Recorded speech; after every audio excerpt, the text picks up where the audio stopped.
Merhaba arkadaşlar. Sımsıcak tarifler kanalıma, mutfağıma hoş geldiniz. Bugün sizlerle beraber zeytinyağlı biber dolması yapacağız. Bunun için elimde 25 tane biberim var, dolmalık biberim. 3 adet domatesim, 4 adet kuru soğanım, 4 diş sarımsağım, 2 bardak pirincim var ve baharatlarım. Baharatlarımı, içine koyduğum her şeyi size videomun içinde ve videomun sonunda bunları paylaşacağım. İsterseniz buyurun başlayalım.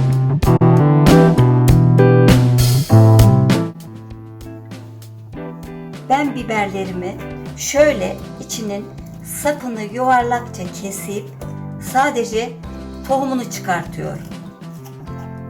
Böyle çok daha güzel oluyor. Temizliyorum. Kapak gibi kesmiyorum.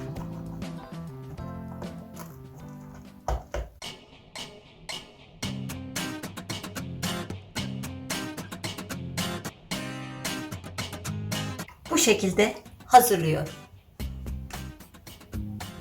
Soğanlarımızı yemeklik doğruyoruz.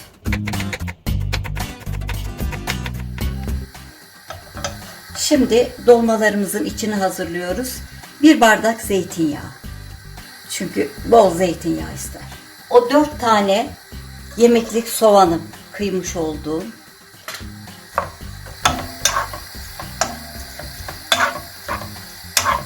Bunları fazla pembeleştirmeyeceğiz.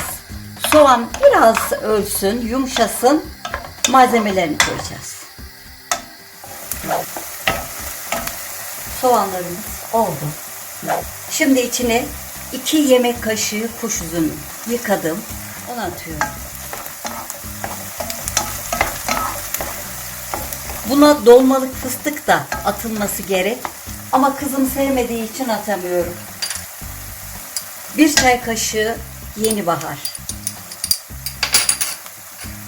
1 çay kaşığı karabiber. 1 tatlı kaşığı tuz. 2 tatlı kaşığı nane, şimdilik olmazsa olmazı.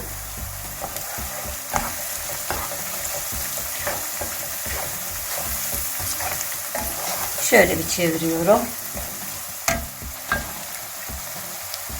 1 yemek kaşığı toz şeker ve limon suyum.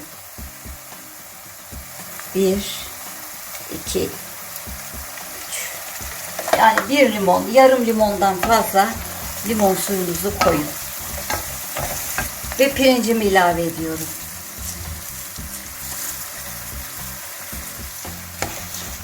Pirincimin ölçüsünü vereyim ben size. Demin yağ koydum. Şu su bardağına 2,5 bardak pirinç.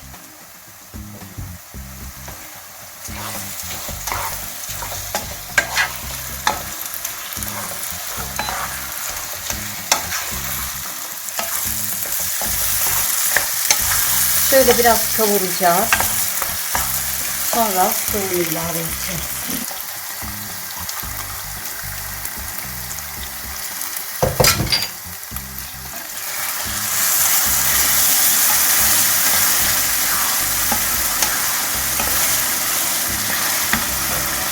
Kısıyoruz altını.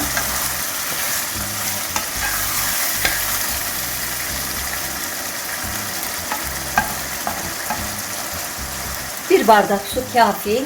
Çünkü dolmaların içinde de pişecekler. Ama biraz daha nane koyuyorum. 2,5 tatlı kaşığı nane ilave etmiş oluyorum.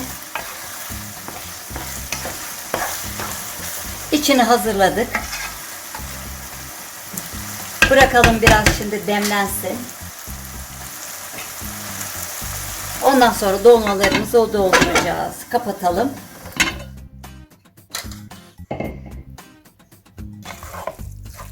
İçimiz güzel oldu. Şimdi sarımsağını da ilave edebilirim. Şurada 4 küçük diş 4 küçük diş sarımsağını da ilave ediyoruz. 5 dakika soğusun. İçleri biberlerimize dolduralım.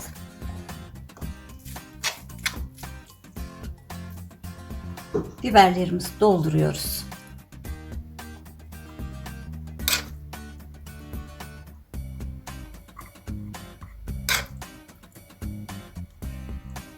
Tıka basa değil, şöyle üstünde sanki kuru dolma yaparmış gibi az bir şey ayırıyoruz. Çünkü pirinçler pişecek. Ve o 3 domatesimizi yaptımdı. Onun kabuklarını soydum domateslerin. Ondan sonra üstlerine koyuyorum. Kabuklu koymuyorum. Tekrar göstereyim ben.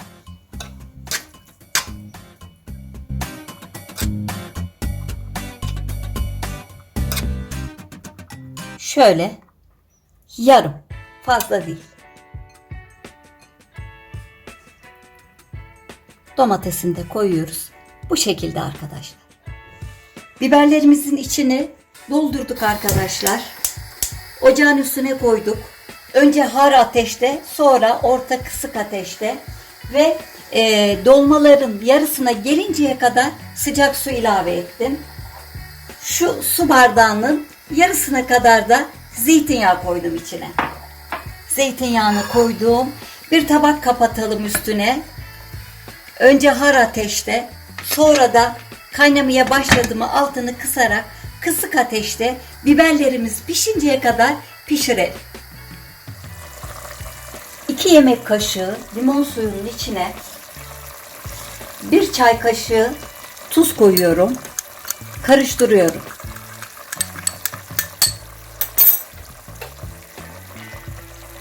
Çok az sulandırıp biberlerin üstüne birden atmıyorum tuzu. Kapağın şöyle kenarından içine döküyorum. O kendi kendine şimdi suyu da birlikte tuzu da karışır. Evet. Pişsin artık yemeğimiz. Dolmalarımız pişti. Servis tabağımıza aldık.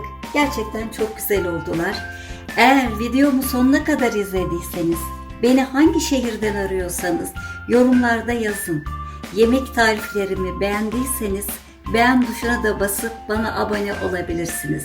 Şimdi ben size dolmamı şöyle bir keseyim. Çok güzel oldu. Yumuşacık. Bakın.